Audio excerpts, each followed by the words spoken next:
अस्सलाम वालेकुम everyone, this is doctor Sahir Chawla, right at your service. और हम अभी मैंने सोचा मैं आज बात करूँ फंगल इन्फेक्शंस के बारे में। उस पर मैंने पहले भी सीरीज़ ऑफ वीडियोस की हैं और थोड़ी सी मिसकंसेप्शंस भी क्लियर की हैं। कुछ स्किन डिजीज़ जिन चीज़ों को लोग समझते हैं वो असल में आपके पास ऑटो इम्यून डिजीज़ होता है, गट का डिजीज़ होता है। एक्चुअली मैं आज थोड़ी सी बात करना चाह रही हूँ कैंडिडा ओवरग्रोथ के बारे में। एक मैं बात बता दूँ, Candida is a kind of fungus जिसका जैसे आपकी बॉडी में बैड बैक्टीरिया और गुड बैक्टीरिया होता है, जिसका थोड़ा बहुत लेवल, थोड़ी बहुत अमाउंट बॉडी में प्रेजेंट होना ज़रूरी है गट में। वो इससे ज़रूरी है क्योंकि वो जिस्म में आपके कार्बोहाइड्रेट्स को, खाने को फर्मेंट करता है और साथ बी वाइटामिन बनाने में मदद करता है।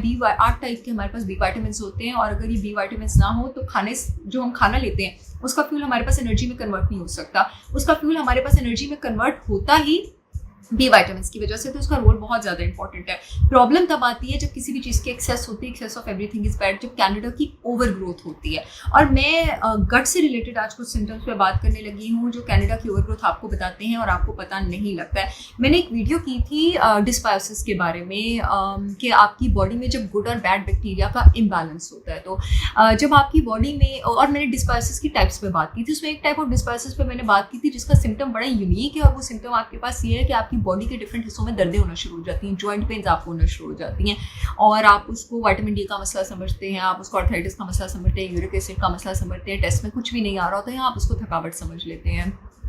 बॉडी में जैसे गुड और बैड बैक्टीरिया के इम्बैलेंस की वजह से जोड़ों में दर्दें हो सकती हैं। बॉडी में अगर कैंडिडा फंगस की ओवर ग्रोथ है ना, वो भी आपको डिफरेंट जोड़ों की दर्दों की सूरत में जो है वो महसूस हो सकता है, क्योंकि उसके जो बाय प्रोडक्ट्स हैं, उसके मेटाबॉलिज्म के, फर्मेंटेशन के, वो कुछ ऐसे प्रोडक्ट्स और गैसेस प्रोड्यूस करते हैं जो कि आपके पास जोड़ों में दर्दें करते हैं। और दूसरी चीज़, अगर कार्बोहाइड्रेट्स खाते ही आपको बहुत ज़्यादा गैस, ब्लोटिंग, सुस्ती और ब्रेन फॉग होता है, यानी आप ठीक तरह कॉन्सेंट्रेट नहीं कर पा रहे हैं, ठीक तरह फोकस नहीं कर पा रहे हैं, तो ये भी आपके पास एक निशानी हो सकती है कि आपको जो है बॉडी में कैंडिडा ओवर ग्रोथ है।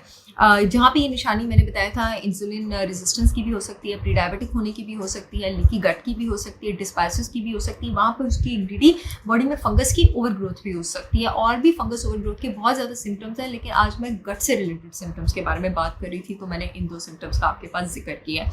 अब मेजॉरिटी आपके पास लोग वो कैंडिडा ओवर ग्रोथ के लिए प्रोन होते हैं जिनका इम्यून सिस्टम अच्छा काम नहीं कर रहा होता, या वो ज़रूरत से ज़्यादा स्ट्रेस ले रहे होते हैं, या वो ज़रूरत से ज़्यादा शुगर और कार्बोहाइड्रेट्स ले रहे होते हैं, क्योंकि फंगस ग्रो ही उसकी साइकिल ही खा के, एक कैंसर सेल है फंगस की, वो शुगर खाता है तो वो ग्रो करता है। अब शुगर में सिर्फ शुगर नहीं होता है, इसमें सारे refined carbohydrates, white bread, pasta, rice, ये सब कुछ भी आता है। या तो उन्होंने एंटीबायोटिक्स का बहुत ज़्यादा कोर्स किया होता है, क्योंकि वो आपकी बॉडी का इम्यून सिस्टम नीचे लेके जाते हैं। 90% इम्यून सिस्टम आपके गट, आपके प्रोबायोम, गुड और बैड बैक्टीरिया से आता है। एंटीबायोटिक्स बैड बैक्टीरिया के साथ गुड को भी मारती है, इम्यून सिस्टम नीचे जाता है, फंगस ऊपर आता है। या स्टीरॉइड्स का बहुत ज़्यादा कोर्स कर चुके होते हैं, या थोड़ा बहुत वीवन के कर चुके होते हैं। स्टीरॉइड्स वैसे ही इम्यूनोसप्रेसेंट है।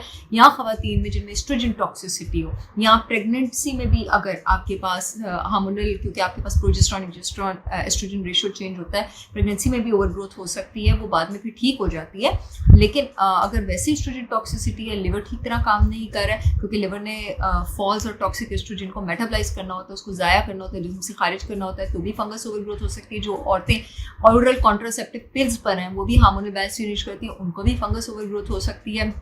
जो लोग प्री डायबिटिक हैं, डायबिटिक हैं, ब्लड शुगर डिसरेगुलेशन है बॉडी में, डेफिनेटली फंगस ओवर ग्रोथ होगी। ये सारे लोग जो हैं वो प्रोन होते हैं। डाइजेस्टिव सिस्टम्स में बाकी सिम्टम्स पे भी बात करेंगे, इसकी रेमेडीज पे भी इन 2 सिम्टम्स का ध्यान रखिएगा। ये फंगस ओवर ग्रोथ के सिम्टम्स हो सकते हैं। बाकी I see you all again with yet another informational video. तब तक के लिए अल्लाह हाफिज़।